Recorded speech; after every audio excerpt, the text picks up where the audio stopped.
Today I'm going to be talking about episode 17, which is In Translation.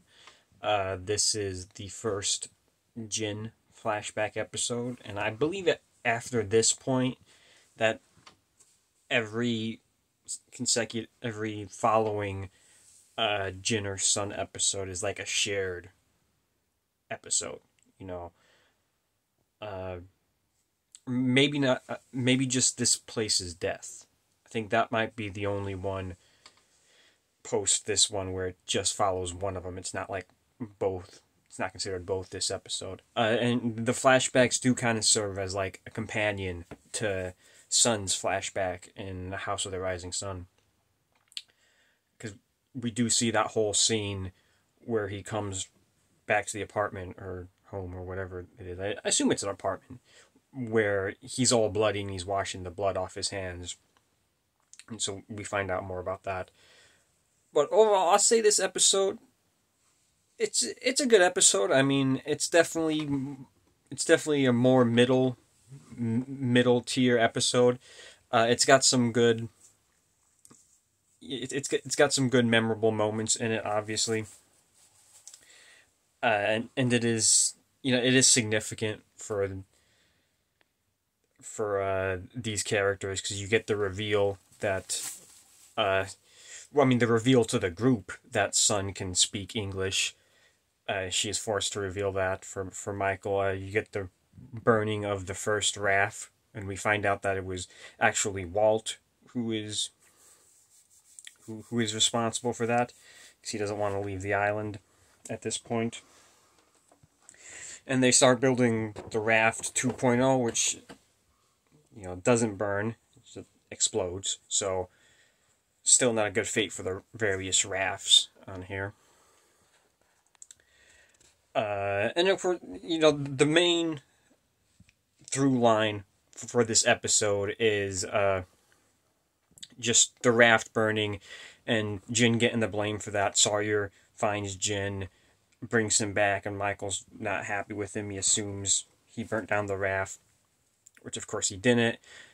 And then Sun has to reveal that she speaks English. And then at the end we get a very memorable Locke moment where he comes out and gives his speech of, we're not the only people on this island, we all know it. I find it a little funny coming from Locke, where he goes like, why would any of us, ruin a chance to get off this island, when at this point in the show, he has already, bashed Sayid's transmitter device, which he was hoping to use to get off the island. It wouldn't have helped him in the long run, but that was a method. And we know in the future of the show, Locke will block a few attempts of them getting off the island. So it's a little funny in context that he was the one to say, why would any of us do that? I wonder if he knew it was Walt at that point, and that's kind of why he was jumping in to blame the others. I don't know when Locke figures out that it was Walt who did it. We get a little subplot there with Shannon and Sayid and Boone, where Sayid's interested in Shannon and goes and talks to Boone about it, and Boone kind of warns him off a little bit, like talking about how she's a little manipulative, which she is. We saw that earlier in the season where she, kind of like tricks Charlie to catch a fish for her. I don't even remember what episode that was in. Was it Walkabout? Whatever episode it was in, I didn't actually talk about it. If it was Walkabout, I was talking about much more important things in that episode. And the flashbacks were good flashbacks as well, honestly. It does a lot for Jin.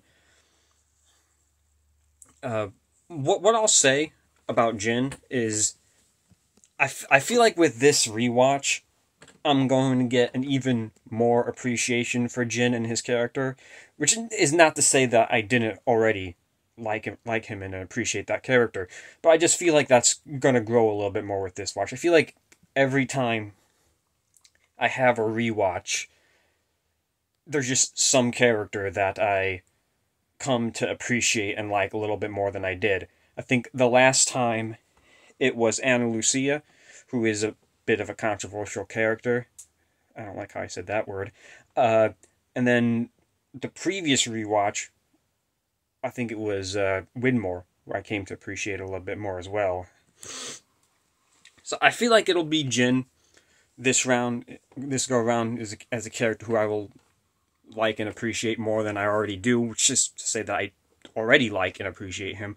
So I think that's gonna come up a little bit more, because he's a complex character. He's going through a lot, and he's got a lot to change and develop and grow, which I feel like most characters on the show, their development and growth gets kind of overshadowed by characters like Locke and Sawyer and even Jack, who these characters have a lot of growth and a lot of development that they go through. So this kind of overshadows characters whose growth and development might be not as significant or drastic as Jack, Sawyer, and Locke. Because a part of Jin, when he's like angry with Sun and he leaves her for this brief period, it's not just like the anger that he has. It's not just him being mad at Sun. There's a lot of shame and guilt that's thrown in there with Jin too, and that's a lot of his character, because he has this self-awareness to know that he hasn't been a good person, that he hasn't been good to Sun like he should, that he's like failed in that regard, and that brings him a lot of guilt. So when something like this happens to him, when he finds out that Sun secretly knows how to speak English, I think he can can put together that it was to leave him. So not only is he just angry at Sun for lying to him about this, but he's also angry at himself for, pushing Sun to do this.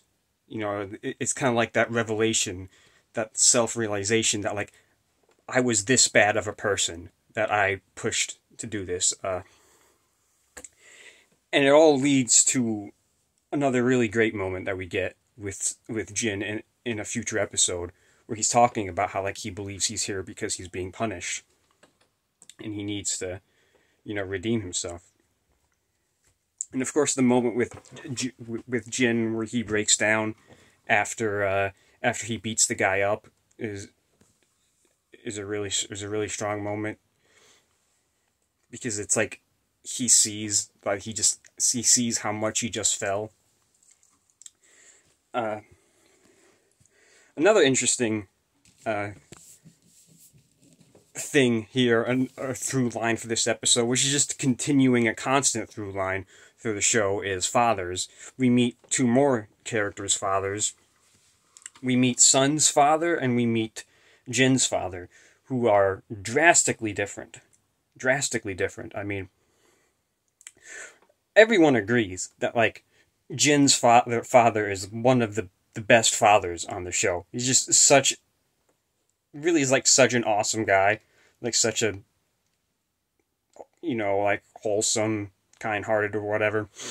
I do wish we had seen more of him, but he's definitely one of the best fathers on the show, and they make him so good to just, like, further impact the guilt and shame that Jin will feel for, like, being ashamed of him or trying to hide him.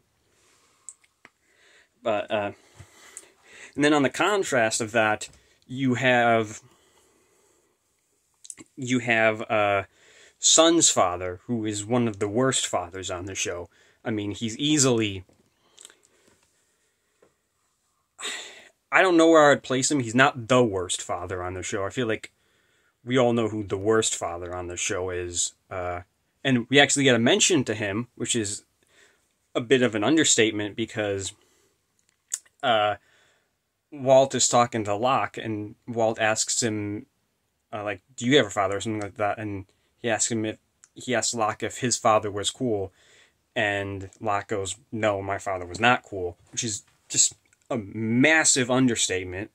As we all know, Locke's father was just the biggest scumbag on the show. Honestly, like he's like, I mean, honestly, I feel like, if you exclude the smoke monster, who's just this like benevolent, or malevolent, benevolent. I don't know if that's right.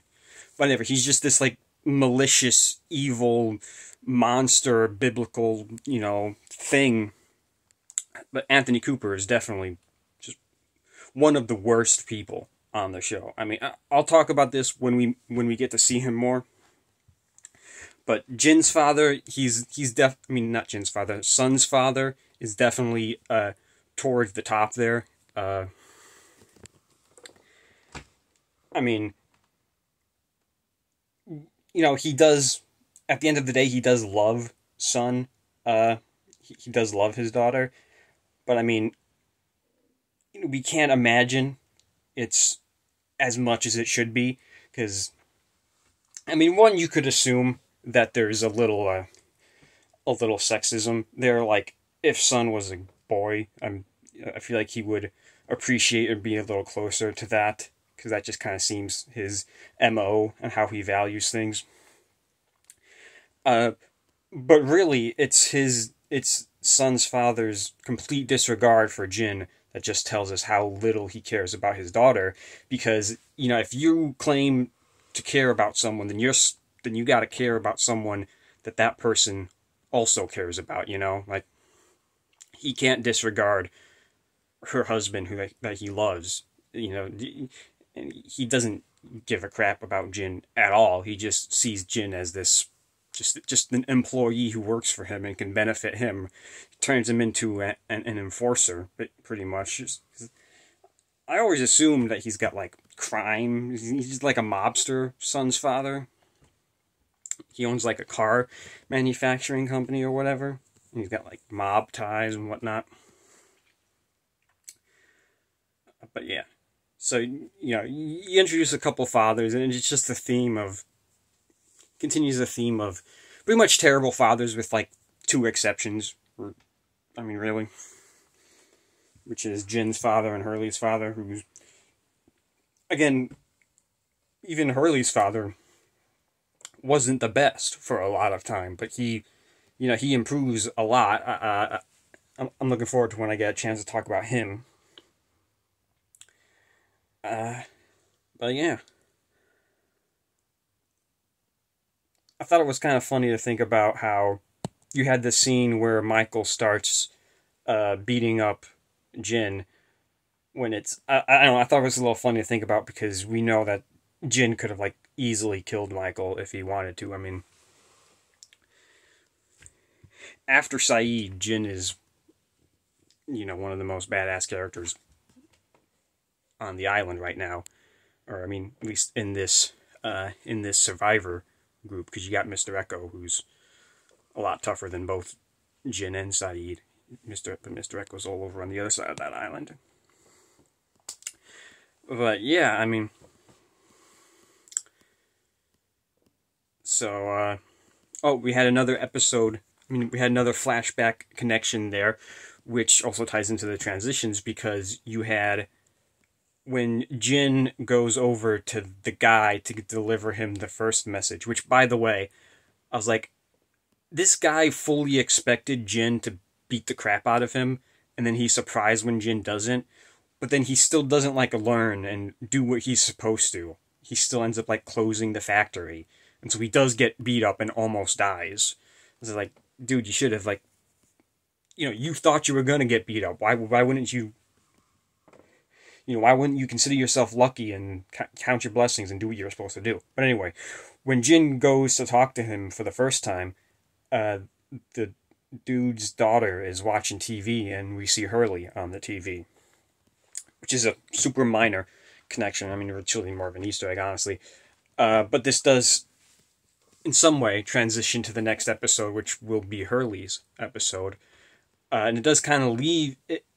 the episode does kind of leave you with Hurley, because you get this scene where he's listening to the Walkman, and then the Walkman dies, and he's just like, darn it. And he just kind of like sits there, and it lingers on him for a few seconds, and then it cuts to the Lost. But it's not a cliffhanger Lost, like, it's just like a Lost. So yeah, that does set up that we're going to go into numbers, which is another good episode, but yeah. So, like I said, up next we got numbers, and I will see you then.